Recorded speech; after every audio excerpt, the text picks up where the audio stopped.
भद्रं पश्येमाक्षभिर्यजत्राः स्थिरैरङ्गैस्तुष्ट्वांसस्तनूभिः व्यशेम देवहितं यदायुः। ॐ स्वस्ति न इन्द्रो वृद्धश्रवाः स्वस्ति नः पूषा विश्ववेदाः स्वस्ति नस्तार्क्ष्यो अरिष्टनेमिः स्वस्ति नो बृहस्पतिर्दधातु। ॐ शान्ति शान्ति शान्तिः। हरि ॐ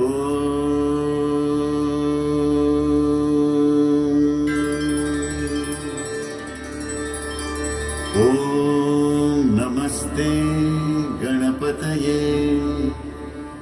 त्वमेव प्रत्यक्षं तत्त्वमसि त्वमेव केवलं कर्तासि त्वमेव केवलं धर्तासि त्वमेव केवलं हर्तासि त्वमेव सर्वं खल्विदं ब्रह्मासि।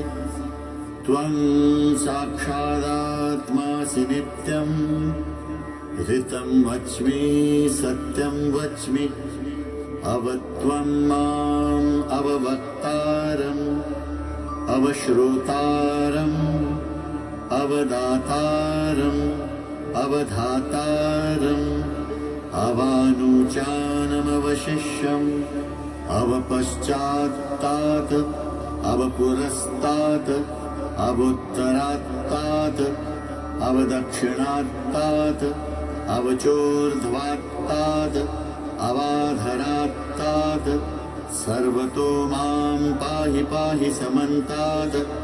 त्वं वाङ्मयस्त्वं चिन्मयः त्वमानन्दमयस्त्वं ब्रह्ममयः त्वं सच्चिदानन्दाद्वितीयोऽसि त्वं प्रत्यक्षं ब्रह्मासि त्वं ज्ञानमयो विज्ञानमयोऽसि। सर्वं जगदिदं त्वत्तो जायते सर्वं जगदिदं त्वत्तस्तिष्ठति सर्वं जगदिदं त्वयि लयमेष्यति सर्वं जगदिदं त्वयि प्रत्येति।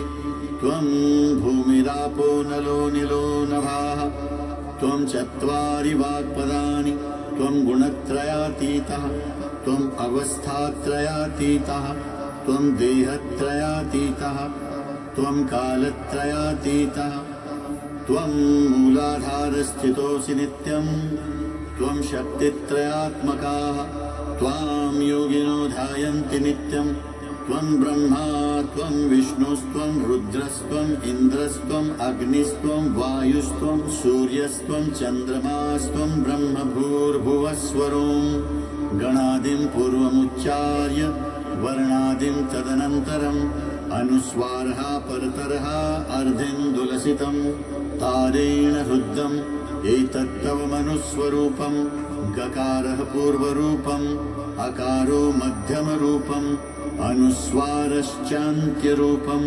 बिन्दुरुत्तररूपं नादः सन्धानं संहिता सन्धिः सैषा गणेशविद्या गणकऋषिः निच्रुद्गायत्री छन्दः श्रीमहागणपतिर्देवता। ॐ गं गणपतये नमः। एकदन्ताय विद्महे वक्रतुण्डाय धीमहि तन्नो दन्तिः प्रचोदयात्। एकदन्तं चतुर्हस्तं पाशमङ्कुशधारिणं रदं च वर्दं हस्तैर्बिभ्राणं मूषकध्वजं रक्तं लम्बोदरं शूर्पकर्णकं रक्तवाससं रक्तगन्धानुलिप्ताङ्गं रक्तपुष्पैः सुपूजितं भक्तानुकम्पिनं देवं जगत्कारणमच्युतम् आविर्भूतं च सृष्ट्यादौ प्रकृतेः पुरुषात् परम् एवं ध्यायति यो नित्यं स योगी योगिनां वरः। नमो व्रातपतये नमो गणपतये नमः प्रमथपतये नमस्तेऽस्तु लम्बोदरायैकदन्ताय विघ्ननाशिने शिवसुताय श्रीवरदमूर्तये नमो नमः। एतदथर्वशीर्षयोधीते सह ब्रह्मभूतः